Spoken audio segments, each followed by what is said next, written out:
5 easy tricks to stay calm in a stressful situation. Being able to keep level-headed in a stressful situation is an incredibly powerful gift. This is what will allow you to best deal with the situation, and it is what will help you to rise to a position of leadership within any given group. The only problem? We are biologically hardwired in a way that makes this very difficult. Our bodies react to stressful situations by releasing hormones and neurotransmitters designed to get our hearts racing and our blood pumping. This makes it very hard indeed for us to remain calm. Here are 5 things you can do to overcome that urge. Detach yourself. One great way to remain calm and to make sure you act sensibly is to try and detach yourself from the situation. By this, I mean that you effectively remove your personal stake in the situation by asking not what you should do, but what a person should do. Try to judge the situation objectively and in a removed manner. Breathe. Breathing more deeply and more slowly will bring into action your rest and digest state through the parasympathetic nervous system, and it will counteract some of the physiological changes going on in your body right now. Ask yourself the best scenario. Having a clear goal can often help you in a high-stress situation. Instead of floundering, first, task yourself with asking what the best outcome you could achieve is. Then, take steps to help yourself get to that point. Accept failure. Another thing to do is to accept the possibility of failure and be okay with it.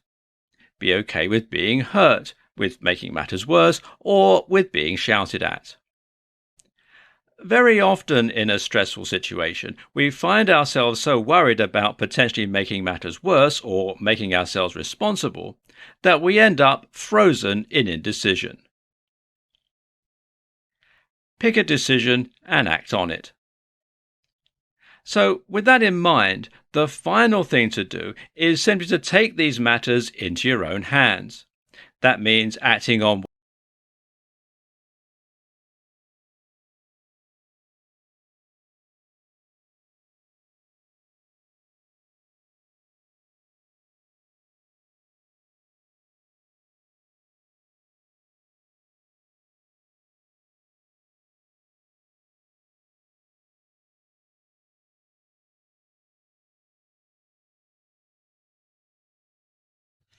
confident body language for anyone. Did you know it's often said that 93% of communication is non-verbal? That is to say, a lot of our meaning and our mood is conveyed through means other than the words we choose. And vocabulary, phrasing, and literal meaning only accounts for 7% of the ideas and emotions we convey through our language. The rest? Well, that comes down to 55% body language and 38% tone of voice. In this presentation, we'll learn how to take care of that 55%. The basics. Body language is something that we all use unconsciously. Many of us will move our hands in a certain way, make particular gesticulations, and position ourselves and stand in particular ways too. All of this conveys something about how we feel and what we want to say. And this may or may not be congruent with the actual words coming out from our mouths. Of course, if the body language we're giving off says one thing and the words we're saying mean something else, then this calls into doubt our reliability and our truthfulness. For instance, if you're trying to put on a tough show but you're speaking in a nervous, shaky voice, then you'll come across as highly unconscious. Likewise, if you speak confidently but your body language is bad, that will give away the game. What makes for confident body language? A number of things we can do with our bodies will make us appear confident or otherwise. On the whole, for instance, it's generally agreed that taking up more space makes us seem more confident. Likewise, so does exposing your most vulnerable areas. Leaning on something or touching something makes you seem possessive of that item. So if you're leaning nonchalantly in a doorway or you're slumped over a sofa with your legs apart, then these things will make you appear more confident. Conversely, if you put up a guard by crossing your arms, if you look downward, and if you bring your knees together, this makes you look vulnerable and shy. Do keep in mind that body language is best read in clusters. Certain things make you seem more or less confident, but there are other factors that might be at play. For instance, if your arms are crossed, then this might simply be because you're cold. It's about the big picture and what all that information says collectively about you. 5 style tips that will boost your confidence. The way you look and the way you dress can make a huge impact on the way that you come across and the way that you feel. We judge books by their covers all the time, even though we know better, and first impressions are terribly hard to shake. But it goes deeper than that and becomes a matter of self-fulfilling prophecies. If you feel good about what you wear, and if you think you look good, then you will walk taller, speak louder, and generally present yourself in a manner that makes you more impressive. And that changes the way that others react to you and the confidence they put in you. This in turn makes you feel even better about yourself. So it's what you call a virtuous cycle, where one positive change to your outfit can result in a cascade of changes to massively impact how you act and feel. Here are 5 tips to set you on your way. Get a good haircut and go regularly. This can make a massive difference to your overall appearance. Having long hair with split ends or hair that's just too overgrown to style properly just makes you look a little messy and as though you rushed out of bed. Not a good look. Wear good shoes. Get a good pair of shoes and a good bed, because if you're not in one, you're in the other. Many people judge others on the basis of their shoes, and this is something we wear nearly every day. Invest some more money here than you do elsewhere in your wardrobe. Wear something loud. Guys, every now and then it's a good idea to wear something a little louder, whether that means a white suit or a bright shirt. It says you're confident and not afraid to be the center of attention. And women, try wearing a little red lipstick or some big heels. Again, loud choices make you appear proud of your new look. Fewer, nicer items. It's far better to have a few high-quality items than lots of low-quality ones. People can see the difference. Be comfy. But finally, make sure you're also comfortable in what you wear.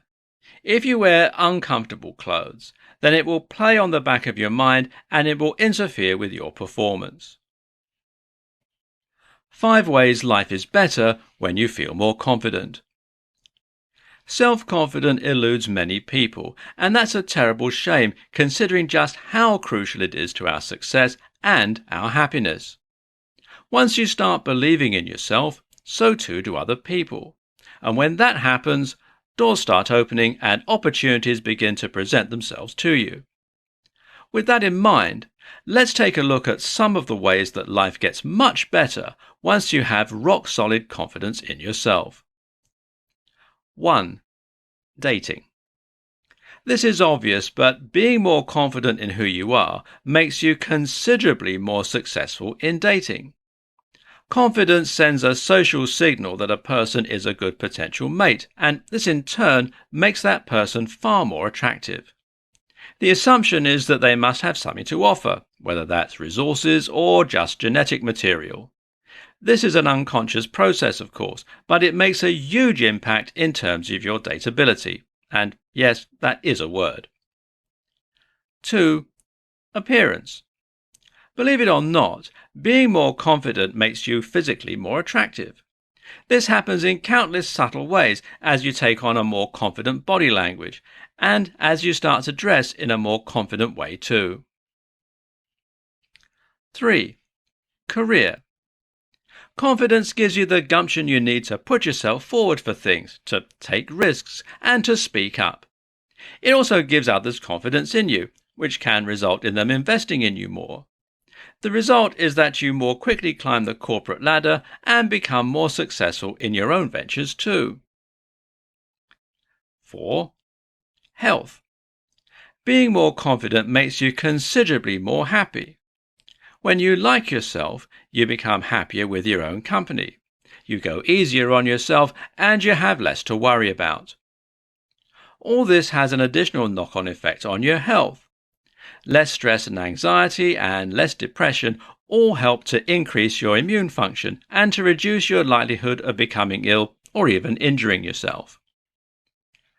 5. Relationships. Your dating life will start going better when you're more confident, not to mention your sex life. But so too will your relationships elsewhere. Being more confident means you'll be less clingy and less defensive, which makes it easier to make friends. It also means you'll be more assertive, meaning others are less likely to try and take advantage of you. And it will make you a more effective leader too. How to overcome social anxiety easily. Social anxiety is an incredibly crippling condition. Being afraid to speak up essentially renders us voiceless, which in turn means we become passengers in our own lives. We end up with no say about what we do, what we achieve, where we go, or who we become. So, what can you do to start kicking some ass again? Let's take a look at how you can become socially bulletproof. Understand where social anxiety comes from. Social anxiety comes from a desire not to be embarrassed, shamed, or hurt. This is an evolutionary response that is intended to prevent us from making matters worse and to protect us from damaging our own likelihood of survival. When we want to impress someone or make a good impression, we begin to picture all the ways that the interaction could go wrong. And in doing so, we end up triggering a fight or flight response. Only this freezes our ability to make a rational decision and makes us more likely to embarrass ourselves. So, what can you do to prevent this fate? Practice makes perfect. The first objective is to discredit the worst-case scenarios that you're picturing in your head and to start picturing the best-case scenarios. Start picturing yourself impressing the people you're talking to and making a great impact. Now, that's easier said than done, though, seeing as this reaction is something that has become deeply ingrained. And this is why we might use a technique from cognitive restructuring that is known as hypothesis testing. This means you test the notion that you might embarrass or upset yourself and thereby prove to yourself that you're wrong. And you do this by facing those fears and by testing the worst-case scenarios.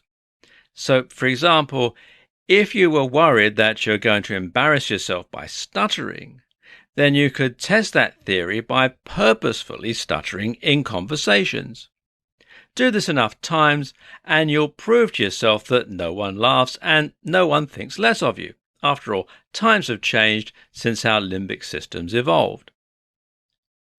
The problem, of course, is practicing all this in a way that won't cause lasting damage. So try going to more parties where you only know a few people.